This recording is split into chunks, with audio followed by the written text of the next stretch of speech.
بسم اللہ الرحمن الرحیم۔ تمام حمد ہے اس پروردگار عالم کے لیے جو دلوں کا بھید جاننے والا ہے۔ لاکھوں درود و سلام سرکار محمد مصطفیٰ صلی اللہ علیہ وآلہ وسلم کے لیے اور آپ کی آل اطہار کے لیے۔ سامعین محترم، ایک نہایت اہم ویڈیو کے ساتھ آپ کا میزبان کرامت عباس حیدری آپ کے سامنے حاضر ہے۔ آج کا ویڈیو ایک ایسے مولانا کی گفتگو پر ہے جو میں یہ سمجھتا ہوں کہ ایک مکمل اہم خانہ گفتگو ہے، جس کا تعلق قرآن و سنت سے نہیں ہے بلکہ صرف اور صرف فرقہ واریت سے ہے۔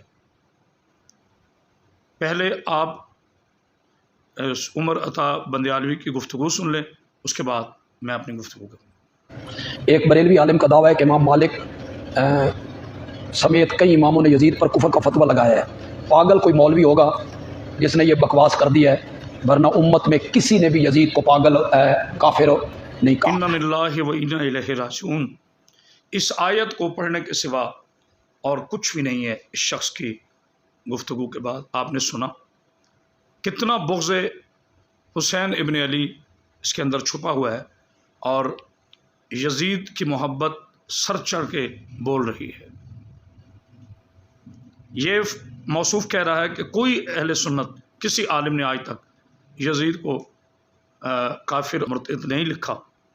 میں یہ سمجھتا ہوں کہ شیان حیدر کرار کے علاوہ کتنے ایسے عظیم علماء گزرے ہیں تاریخ میں، عاشقان رسول بریلوی اہل سنت، کہ جنہوں نے سرین کھل کر یزید کے خلاف کفر کا فتویٰ دیا اور اعلان برات کیا۔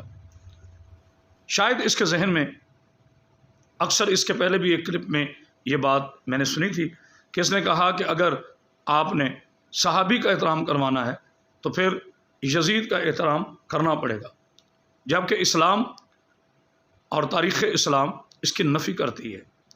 تاریخ اسلام میں اور اللہ کی پاکیزہ قرآن کے حکم کے مطابق باپ ہو یا بیٹا ہو، اس کا پرسنل کریکٹر جو ہے وہ اسلام میں اکاؤنٹیبل ہے۔ اگر کوئی باپ کی وجہ سے بچتا تو پھر جناب نوح علیہ السلام کا بیٹا کبھی بھی عذاب کا شکار نہ ہوتا، پھر جناب آدم کا ایک بیٹا کبھی بھی یعنی جو قابیل ہے وہ مرتد اور ملعون نہ کہلواتا۔ اسلام میں یہ نہیں دیکھا جاتا کون کس کا بیٹا ہے یا کون کس کا باپ ہے۔ اسلام میں یہ دیکھا جاتا ہے کہ آپ کا پرسنل کریکٹر کیا ہے، کیا آپ خود اللہ اور اس کے رسول صلی اللہ علیہ وآلہ وسلم کی شریعت کے باغی تو نہیں ہیں؟ صاحب، آپ ایک صحابی کا بیٹا کہہ کر اس سے محبت جتلاتے ہیں، تو ہم رسول کے بیٹے امام حسین علیہ السلام کے لیے میدان عمل میں کیوں نہ آئیں؟ کیا اللہ کے رسول نے یہ نہیں فرمایا تھا کہ حسین مجھ سے ہے اور میں حسین سے ہوں؟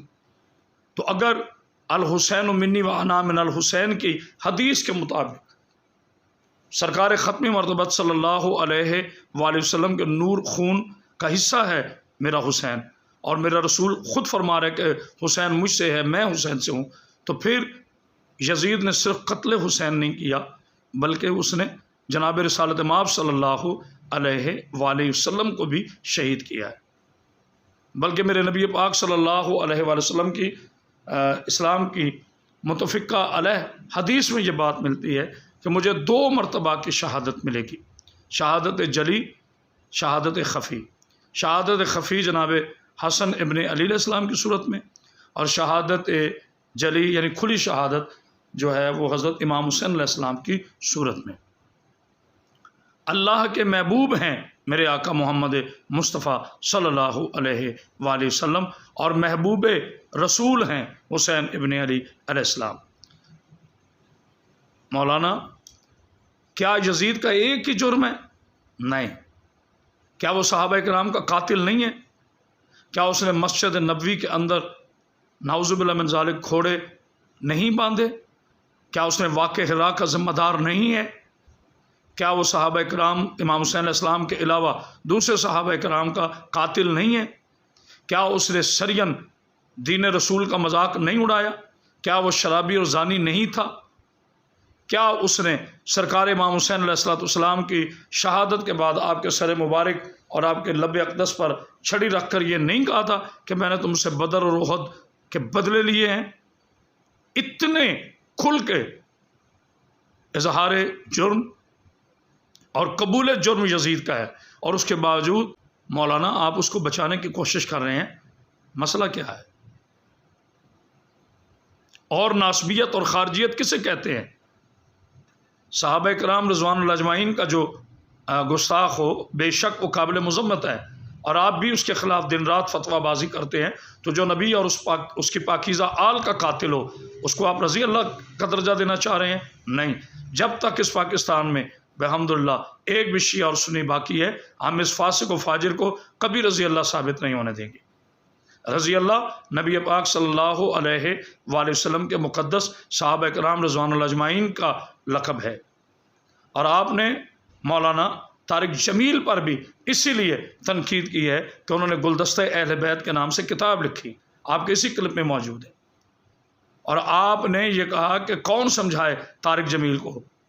طارق جمیل کو اللہ نے سمجھ دی ہے، طارق جمیل کو اللہ اور اس کے رسول کی محبت نے سمجھ دی ہے، تو اسے پتہ چلا کہ یہی جنت کے مالک ہیں، اور ان کے محبت کے بغیر نہ ایمان مکمل ہے، نہ آپ کی شفاعت مکمل ہے، نہ آپ اہل جنت ہوں گے۔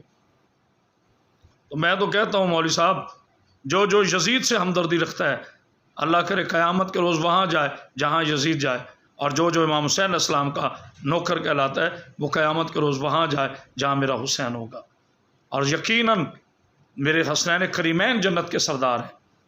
اور سرکار امام حسن علیہ السلام کی شان یہ ہے کہ امام حسین علیہ السلام بھی ہاتھ جوڑ کر کہتے ہیں کہ آپ میرے سید ہیں، آپ میرے امام ہیں، اور جناب حسن ابن علی علیہ السلام ماتھے پہ سلام کر کے کہتے ہیں، یا علی آپ میرے امیر المومنین ہیں، آپ میرے بابا ہیں۔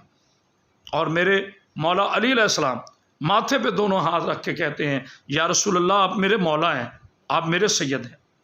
اور جناب سیدہ سلام اللہ علیہ آیہ تطہیر کی مرکز ہیں، اور جناب سیدہ سلام اللہ علیہ کی اولاد کی محبت ہمارے لیے ایمان ہے، ہمارے سروں کا تاج ہے۔